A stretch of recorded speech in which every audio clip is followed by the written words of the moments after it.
Hi guys, following the dismal results for the Tories at the local elections last week, the knives are once again being sharpened for Rishi Sunak. The Bring Back Boris headbanging brigade is in full swing once again. Their whole position is that Johnson is an election winner, but ignores the specific conditions that existed in 2019 and how the former Prime Minister lost his shine after that. Here we have Edwina Curry, a former Tory minister and chairman of the weirdly named Conservative Democratic Organisation, which is a pro-Boris outfit, giving contrasting but equally insane ideas on how the Tories get back on track. Listen to Edwina, you'd think that the frontline political career of Boris Johnson is over. But a lot of folk like you, David, actually think Boris could be the saviour for the Conservative Party. He could actually be the man that leads the Conservatives to a shock election victory. Before we get to this guy, just think about it for a moment. People would stop thinking about the cost of living crisis and say, yeah, we want back the guy who would ruffle his hair, the guy who lied to us about Brexit. Yeah, we want this guy back because he's going to be what? He's going to be the great Prime Minister that he couldn't have been before. I do, and the reason is, I helped him in London, and he won a lot of Labour and Lib Dem voters in London. He's responsible for the Red Wall vote. That was down to Boris. It wasn't a Conservative brand. Lost that. We can see that in the local elections. It's a disaster. It's going back to Labour and the Red Wall. So I do think bringing Boris back, he doesn't appeal to everyone. I know he's not perfect, certainly, but he is an election winner. And to be but they're focusing entirely on 2019. Entirely on 2019. Boris Johnson got Brexit. His promise was to get Brexit done. He promised to take Brexit off the table, and his solution to every problem was, well, get Brexit done. That was in his entire campaign in 2019. Remember the oven-ready deal? Once we get this oven-ready deal, stick it in the microwave, gas mark 5, whatever it was. This appealed to people because he was promising to end the stalemate. He was promising to take Brexit off the table, so politics could return to normal. Of course, that was a lie, and people started to realise it later on. And support for Johnson dropped, and Conservative MPs are the ones who got rid of Johnson, not the members. The members wanted to keep him. The members are the headbangers. But MPs realised, this guy is sinking our chances. We're losing by-elections.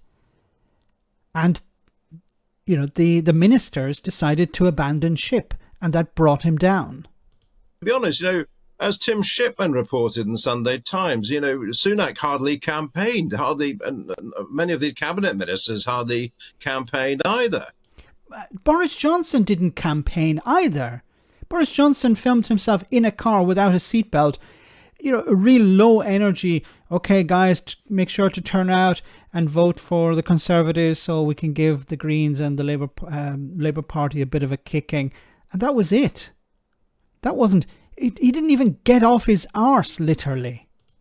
Boris is a great campaigner, and that's the kind of person you want, fighting the next election, taking it to Labour and taking on start. But at some point, you actually need somebody to be a good Prime Minister and to be able to take wise decisions and to run the country properly.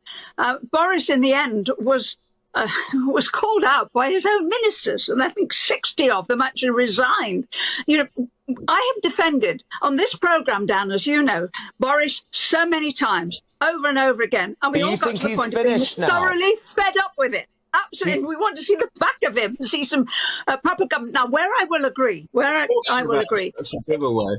Edwina, hang on, where I will agree. Listen, David, shush, I'm agreeing with you. Shush. Okay. Where I will agree is I think Rishi needs to do something. And what I would like him to do is to take a leaf out of Margaret Thatcher's book at the time when I was working for her. And she looked at and she took advice on how to appear more authoritative. And you will recall she changed her dress and she got rid of the fussy bows and she put on proper suits and she lowered her voice and she sounded much more authoritative. And I'd like to see Rishi Sunak taking some professional advice like that. I don't know which is worse.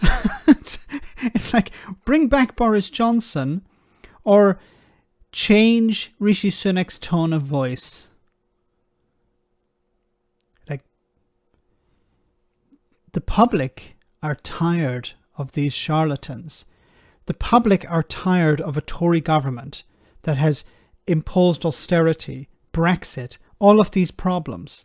That's what they're tired of. It's not changing his tone of voice or the way he stands or, I don't know, the way he does his hair. He's already tried some of these things and it's crashed and burns. He tried a Cockney accent some weeks ago and it was hilarious. It was ridiculous. These things don't work. He's trying something, but it doesn't work. This doesn't win people over. People are struggling to pay their bills. They're struggling to feed their families. They're worried about the NHS. They're worried about, can I get a doctor's appointment? How long do I have to wait to get treatment? If I call an ambulance, will it arrive in time? These are the concerns of people. And this sort of gloss that the these people are talking about, yeah, Rishi Sunak needs to be a bit more polished or he needs to be a bit more down to earth. These things do not work. They used to work in the past, but there is a real crisis at the moment. Cost of living crisis. People are deeply concerned about the future. Their own future and the future of their children. And they're looking around them and saying, we need some change. We need something better. And it doesn't have to be where we're looking at Keir Starmer or we're looking at the Labour Party. It's not that. They're looking and they're saying, we need to get rid of the Tories. That's what happened at the local elections. Now, can you use that as a tool to predict the future? Of course not, because the local election, the voting in the local election is different to the general election. Turnout is lower, of course. The policies are different. And coalitions work in a different way as well. Tactical voting is different in the general election as opposed to the local elections. But the general feeling of people is we want to get rid of the Tories. So bringing back Boris Johnson will not fix that. Polishing Rishi Sunak will not fix that either. Changing his voice or changing the way he dresses. That's not going to make any difference because people are tired of this. They want the Tories out. They want change. And you're not presenting something that would convince people to continue to vote for this. Notice that the Tories are not running on their policies. They're talking about stopping the boats. They're talking about having inflation. They're not actually talking about vote for us because of what we have achieved. Isn't that interesting? They're not saying continue to vote Tory in order to get more of the same. Because people are sick of more of the same. People are sick and tired of this government and they want it gone. Let me know in the comment section, guys, what you think. As always, your comments are greatly appreciated. Thanks a lot.